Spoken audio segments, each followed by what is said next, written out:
نبقى في قطاع التربية، حيث نظم سلك موظفي المصالح الاقتصادية لعمال التربية للجهة الغربية من الوطن وقفة احتجاجية صبيحة اليوم أمام مديرية التربية لولاية مستغانم.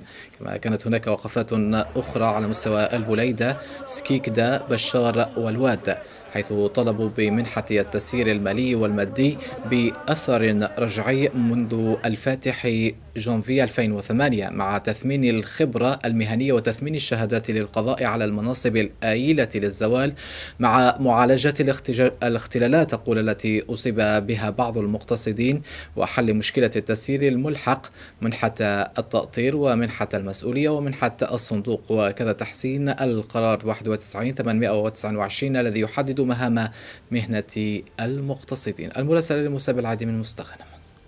باسم جميع مخاطبي الاتحاد الوطني للعمال التربيه وتكوين ولايه مستغانم، مرحب بجميع المقتصدين. اليوم رانا في وقفه جهويه من اجل التطبيق المحظر المؤرخ يوم 19 ديسمبر 2014 بين نقابتنا ووزاره التربيه. هذا المحظر فيه عده نقاط، ولكن لحد الان تطبيق هذا المحظر لم يجسد، ولهذا نطلب من معالي وزير التربيه ان تطبق هذا المحظر تفاديا لمصلحه ابنائنا التلاميذ، ونحن مقبلون على الامتحانات الرسميه. وبارك الله فيكم. إذن نحن